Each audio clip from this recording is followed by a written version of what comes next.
The Sikh religion or faith tradition begins in the early 16th century with Nanak, referred to as Guru Nanak by his followers. Guru Nanak's compositions are the foundation of the Sikh sacred text, the Guru Granth Sahib, initially compiled in 1604 by the 5th Sikh Guru Arjan. Starting with the death by torture of Guru Arjan at the hands of Mughal officials, conflict between the Sikh community and imperial authorities intensified and continued throughout the 17th century.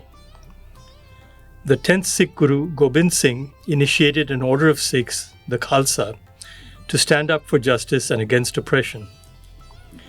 Many Sikhs observed the Khalsa code of keeping uncut hair, kesh, with a turban covering it, making them unusually visible in diasporic settings, especially in the West. Another Khalsa discipline of carrying a kirpan, a symbolic short sword or dagger, also makes such Sikhs stand out. Even in India, which is a large heterogeneous country, Sikhs who keep their hair uncut and wear turbans stand out as different. It is a platitude to say that all human societies are marked by difference. The species has evolved in ways such that social differences have built on biological diversity, including novel hierarchical structures. Specialization, scale, and complexity are all features of human societies that accentuate difference. And all human societies and social groups actively deal with the tensions between respecting individual differences and the ideal of human equality, with the pressures of conformity and compliance that allow large-scale, complex societies to function. Beyond these generalities, the specifics of the Sikh case make it of special interest for exploring what we might call the management of difference, expressed in concepts such as pluralism, multiculturalism, cosmopolitanism, and hybridity. The goal of this video is to explore how scholarly framings of concepts such as pluralism, multiculturalism, cosmopolitanism, and hybridity have been applied to the Sikh case. While many of these applications use diaspora Sikh communities, particularly in European and North American contexts, they implicitly build on particular understandings of Sikh history, often in the context of colonialism. These understandings also intersect with particular views on the nature of post-independence India. This video seeks to excavate and interrogate some of these assumptions and offer a richer perspective on the Sikh tradition as a case study of pluralism. We begin with a discussion of Sikh tradition in the context of pluralism, also relating it to ideas of pluralism in post-colonial India. Then we turn to Western framings of pluralism and related ideas, using the Sikh experience in the West to illustrate and critique some of those framings.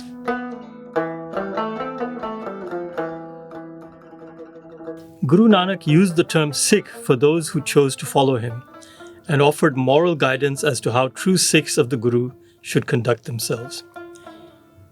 In doing so, he also commented on how true Muslims and Hindus should act, implicitly based on universal principles, but acknowledging their different paths to true living, that is, ethical or moral conduct that would take them towards salvation. The Sikh path was distinct, but not exclusive. Its guidance on conduct was different in details from the ideal practices of Hindus and Muslims, potentially universal but not to be imposed on others. Although we have not yet unpacked what pluralism can mean, the core ethos of Sikh teachings seems intuitively consistent with that term, the acceptance of multiple paths to connecting to the One, the divine essence. As a practical matter, the Sikh community developed institutional structures, collective worship practices, and, in response to threatened erasure, visible markers of identity and active resistance to oppression. This last development is the Khalsa of Guru Gobind Singh.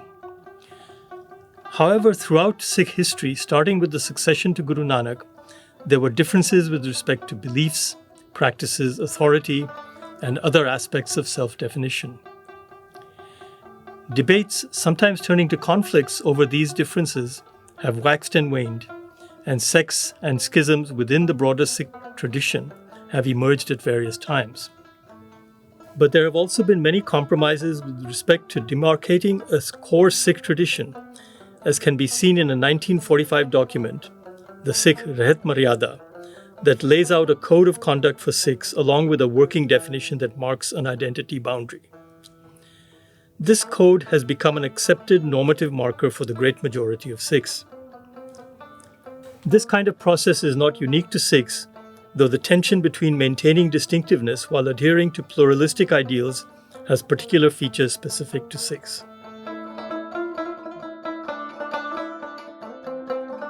One framing of Sikh history associated with the work of Harjot Oberoi posits a view of Sikh tradition as mostly uncaring with respect to the question of identity boundaries until the colonial era, when it suddenly moves away from this version of pluralism to become narrow and exclusive. But this narrative ignores the actual events of Sikh history, where there is an ongoing balancing act between the universal and the particular, so that identity boundaries are not inconsistent with pluralism. Rahuldeep Singh Gill captures the nature of this balancing in discussing the Sikh prayer, the Ardas, recited at all worship occasions. Much of the prayer recalls the particulars of Sikh history, both before and after the introduction of the Khalsa order, but it ends emphatically with a wish for the welfare of all, Sarbat Ta Bhala, a clear expression of a pluralistic ethos. As mentioned earlier, the code of conduct that is most widely accepted among Sikhs has many pragmatic compromises in terms of practices and beliefs, while seeking to define some core features of what it means to be a Sikh.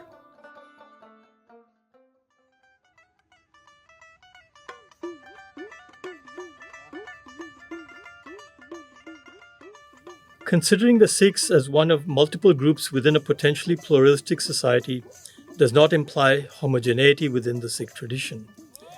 Only a small minority of Sikhs are initiated into the Khalsa order, and a slim majority keep their hair uncut. Groups that have separated in some significant way, particularly in having a living human guru, the Nirankaris and Namdharis being the best known, may or may not be considered as Sikhs, even though the Namdharis are much more committed to keeping their hair uncut. Sikhs may still incorporate folk beliefs, and some observe rituals that might be viewed by the Orthodox as Hindu. There are also differences regarding practices such as vegetarianism. Such instances are, of course, the basis of Harjot Oberoi's formulation of a heterogeneous fluid tradition that was replaced by something monolithic. But the points to be made here are that diversity continues, and there is not unanimity as to boundaries, but there is a recognizably distinct Sikh identity that can be the basis of discussions of pluralism in broader societal contexts.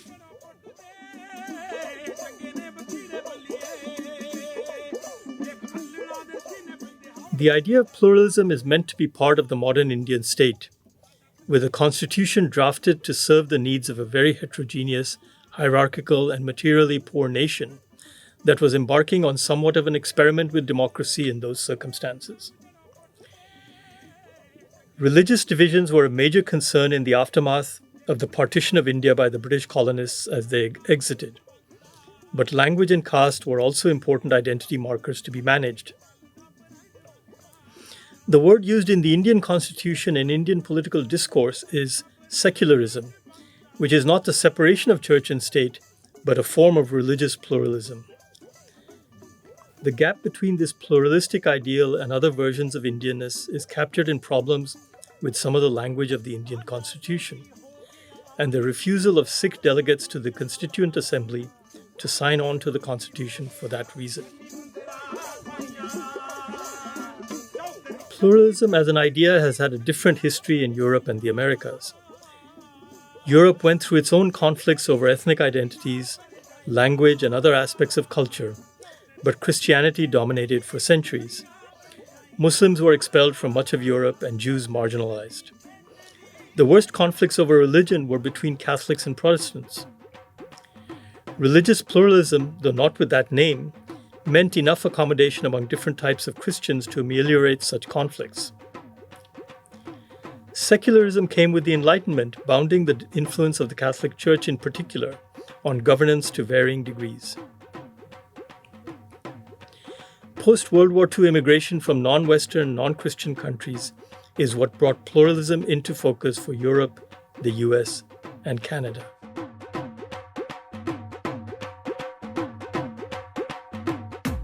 In the context of considering the Sikhs, we are implicitly dealing with religious pluralism, though this might be objected to by those who question the applicability of the term religion outside Christian contexts. There can be cultural pluralism more broadly, as well as legal and political pluralism. This separation of categories can be contested in line with questioning the idea of religion as a universal, context-free category.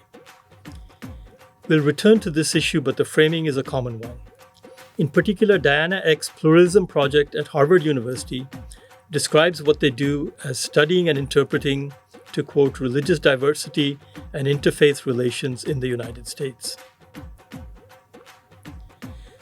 Pluralism in this case is defined as, to quote, an ethic for living together in a diverse society, not mere tolerance or relativism, but the real encounter of commitments. In practice, culture is inseparable since pluralism includes learning about meaningful differences between different cultures and identities, and engaging with different cultures and identities in sites where open dialogue is possible. And the role of the legal system is acknowledged too, since legislatures and courts and zoning boards and planning commissions are among the sites where pluralism is to be realized. For Sikhs, legal pluralism is enacted in exemptions for turbans, beards, and kirpans in various circumstances. More broadly, anti-discrimination laws are often used to enact pluralism, though difficulties can arise when religious reasons conflict with other dimensions of anti-discriminatory legal provisions. Beginning from political theorizing, William Connolly has articulated and advocates for what he calls deep pluralism. Deep pluralism is meant to help, to quote, create space for different groups to bring their religious faiths into the public realm. But it is envisaged as extending far beyond faith, encompassing multiple dimensions of social and personal lives, including household organization and sexuality, which are all somehow integrated into democratic contestation. In this ambitious conceptualization, pluralism is examined not only in light of religious faith, but also in relation to evil, ethics, relativism, globalization, and sovereignty. Connolly contrasts deep pluralism with secularism, used in the common Western sense of separation of church and state, in a way that boxes in religion. But deep pluralism can also be conceived of as akin to Charles Taylor's third kind of secularism, which envisages secularism as part of a diverse landscape of religious and other beliefs. And this vision of secularism aligns with its usage in post-colonial India, even if the ideal is not realized in practice. Connolly's conception of deep pluralism is so encompassing that multiculturalism seems to be subsumed or transcended by it. Deep pluralism points toward a restructuring of the distribution of power beyond the traditional goal of recognition embedded in the discourse of multiculturalism. Other interpretations exist. Kwame Anthony Appiah offers a broader interpretation of multiculturalism rooted in civil society, closer to Diana Eck's pluralism or Connolly's deep pluralism. Appiah also examines the politics of multicultural recognition from an ethical perspective that tackles the challenges of reconciling diverse collective identities with ideals of shared humanity. In various discussions, he notes the multiple dimensions of identity and the special place that religious commitments can have, but also that diversity does not necessarily imply disagreement. As he puts it, the problem of conflict can be based on rivalrous goods rather than rivalrous gods. It is also worth noting that Appiah focuses heavily on race, especially in the American context, and one can add class and caste as other dimensions of identity that can be challenging for any version of pluralism or multiculturalism.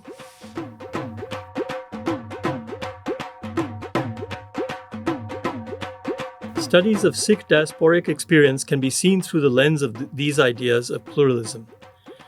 Margaret Gibson studied a Sikh American community in 1980s Northern California, and the beginning of her book titled Accommodation Without Assimilation provides a related framing. She focused on high school students and their families and characterized a community that wanted to, quoting Gibson, become proficient in the ways of white America, but to maintain a strong anchor within the Punjabi community. There were generational differences about the appropriate speed of acculturation, but also an agreement that members of the community should not be pressured into changing. Quoting again, "If a girl wishes to wear a salwar kameez or a boy wishes to keep his long hair and wear a turban, they should not be teased and made to feel that they must conform to the majority standard." It is easy to see the connection to Diana Eck's model of pluralism and to the framings of Connolly and Appiah in the desires of this Sikh American community as described by Gibson. It is important to recognize the agency of members of the community and their self-aware navigation of internal diversity, as well as the challenges of adaptation to a new socio-cultural setting.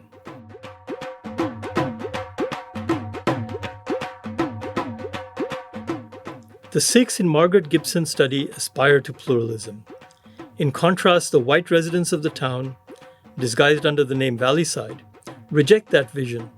To quote Gibson, "Valleysider students said they believed in religious freedom and the right of every individual not to conform, but in practice they penalized those whose standards were different. Sikh students were even pressured to abandon unshorn hair, turban, and steel bangle, all outward marks of their Sikh faith and identity. We have numbers on our side," explained one Valleyside senior, a bright, popular student and a class officer. To this Valleysider youth, being American meant acting like white people. This is the classic assimilationist model, which is still thriving 4 decades after Gibson's study. In passing, we note that these assimilationist pressures are commonplace. Another illustration can be found in Kathleen Hall's study of Sikh youth in Britain, published about a decade and a half after Gibson's work on California.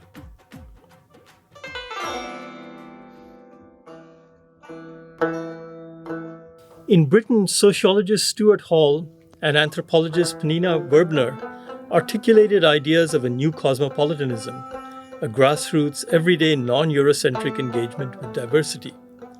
In doing so, they rejected cultural essentialism or cultural purity, and Verbner extended that rejection to contrast a new cosmopolitanism with a narrower perspective, that of religion-based transnationalism. The problem with Verbner's binary is that the new cosmopolitanism begins to look like the old one, where elite European perspectives determine a hierarchy of cultures. Arguably, it loses some of the pluralistic foundations of Hall's cosmopolitanism. Carr and Leonard, ignoring Gibson's work and the perspectives and experiences of the Sikhs that are at the center of Gibson's ethnography, runs with Verbner's binary. She labels Sikhs, who parenthetically she insists were not particularly Sikh to begin with, from an earlier era in California, those who married Mexican women and assimilated in key ways, as cosmopolitan and to be admired, whereas the later immigrants are narrow religious transnationals. To build this thesis, she appeals to Harjot Oberoi's claims that Sikh tradition was pluralistic and inclusive up to the end of the 19th century, when aggressive cultural elites destroyed that idyllic past.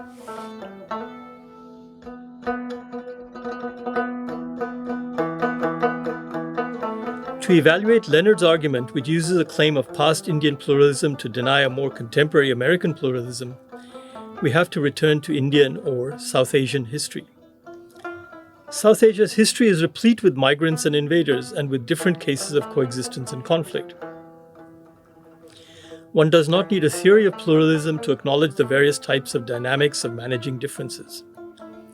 In particular, these differences and variations predate the entry of Islam into the region, and even more strongly, predate the European colonial period. The Mughal Empire exhibited varying degrees of pluralism in its structures, and the rise of the Sikh community during this time was one more piece of the existing mosaic. But there were, of course, conflicts too, and serious ones. There was no idyllic past that was lost with colonialism. In all this, it is important to acknowledge that the Sikh gurus offered what they viewed as a distinct path to salvation, one that differed from that of Hindus and Muslims.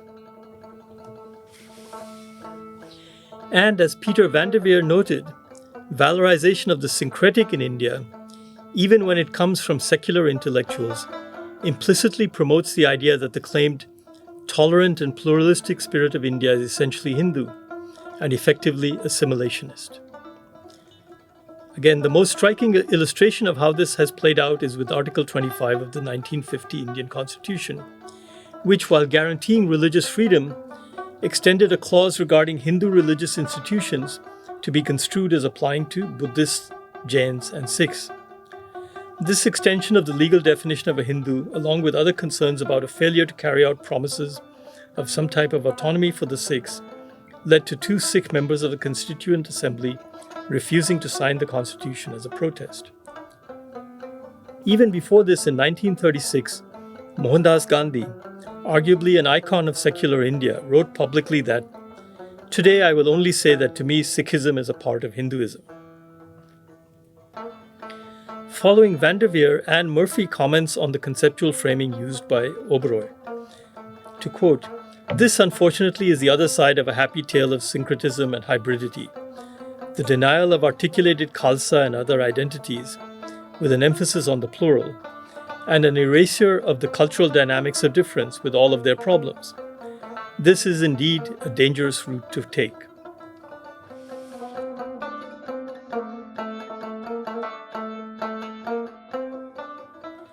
The idea of hybridity, despite its biological origins and legacy of 19th century European racism, has become popular in post-colonial theory.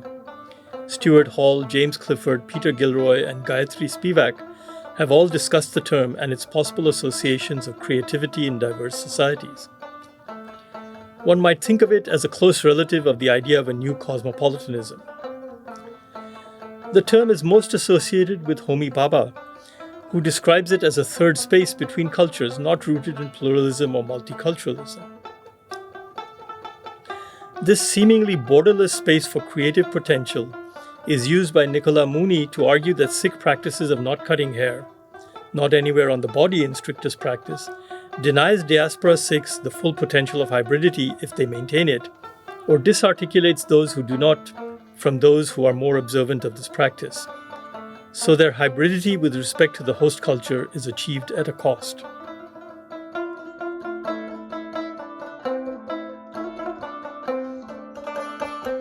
The connection between hybridity and pluralism needs discussion.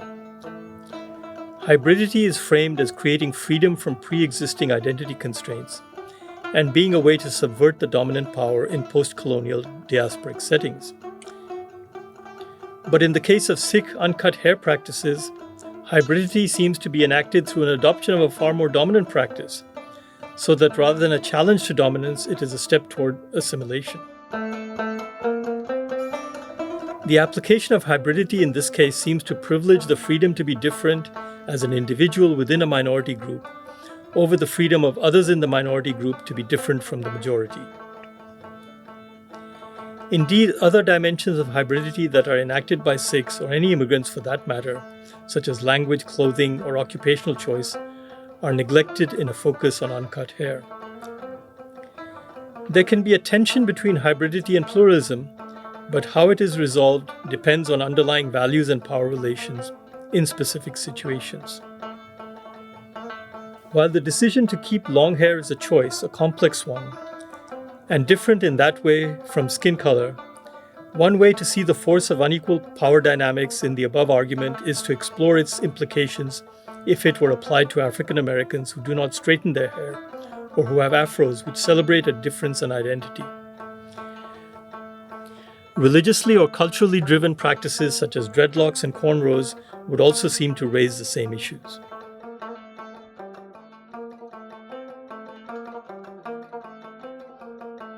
Hybridity is seemingly conceptually positioned as representing innovation, subversion, and transformation versus the static harmony of pluralism.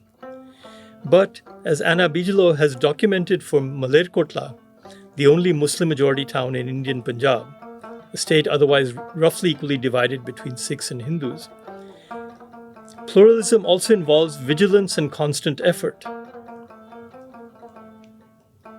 There are ongoing processes of negotiation, adjustment, and recognition at the level of identity groups. As Dianak has described it, pluralism involves a real encounter of commitments, including in places like courts and local planning bodies. Bigelow also describes multiple forms of symbolic action and gestures of mutual respect that provide the fabric of pluralism, indeed something arguably vital to the realization of deep pluralism. From this perspective, hybridity might be seen to rely on a foundation of deep pluralism rather than being in opposition.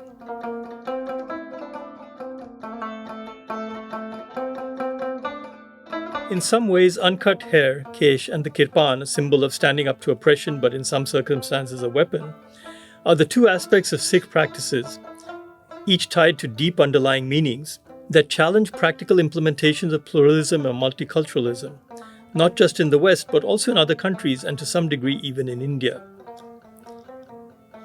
In the West, the implications of kesh and kirpan for gender roles, gender inequalities, sexuality, and related issues are more salient, compared to India, where patriarchal norms and what we might label traditional gender roles are still common. In such cases, one can argue that deep ethical values can limit pluralism with respect to some traditional practices, such as the treatment of women. Of course, this is a point that is not just applicable to Sikhs and not just applicable to non-Christian practices. In the case of Sikhs in the diaspora, there has not been any systematic comparative study of how such values play out in different communities, which could include white evangelicals and not just immigrants of color. Nor has there been much rigorous discussion of the relative role of different aspects of identity, such as Punjabi versus Sikh or socioeconomic background, though Kathleen Hall offers some observations for Sikhs in Britain. As a result, religiosity can get conflated with other determinants of cultural norms, including social class and education. Furthermore, Sikh practices that create more visible differences or diverge from majority norms are not necessarily fixed across geographies and time periods, but the meanings they carry are non-trivial in the context of Sikh tradition. We have not examined all the aspects of individual and collective identities and how collective identities and norms constitute cultures. But we would suggest that academics who dismiss some aspects of Sikh identity as relatively late and unimportant features of Sikh tradition may be imposing viewpoints that are not those of a significant number of Sikhs. As a result, some specific applications of ideas such as hybridity and cosmopolitanism to Sikhs have arguably been problematic. To summarize, I would suggest that pluralism as a term has less problematic connotations than multiculturalism, cosmopolitanism, and hybridity, and less scope for unintended or hidden assumptions. In diasporic contexts in particular, Sikh practices such as uncut hair, or even religiosity more broadly, are used by some academics to exclude them from being cosmopolitan or enacting hybridity, although they may be living these categories more fully than the academics who choose how to label them. Working with the term pluralism, the concept of deep pluralism seems quite useful in conveying the full extent of the possibilities of the term. Using this framing, some academic studies of Sikh tradition and practices seem to balk at the implications of deep pluralism in cases that are not obviously problematic, such as keeping uncut hair or marrying within their community. Furthermore, constraints on pluralism within the Sikh community are sometimes exaggerated or stripped of their significance in the process of arguing that Sikh tradition as it has evolved is out of step with pluralism. But that framing of pluralism itself requires a certain degree of conformity and is arguably no longer consistent with deep pluralism. These implicit limitations on certain expressions of pluralism can arise in India as much as in the West, and be shaped by Hindu nationalist, Christian, or secular determinations of what the appropriate limits on pluralism are. None of this is to say that Sikhs are a perfect example of conceiving or embodying pluralism, rather that they are far from the kind of characterization popularized by Harjot Oberoi, Karen Leonard, and a few other academics. We would argue that these kinds of studies miss the point of deep pluralism.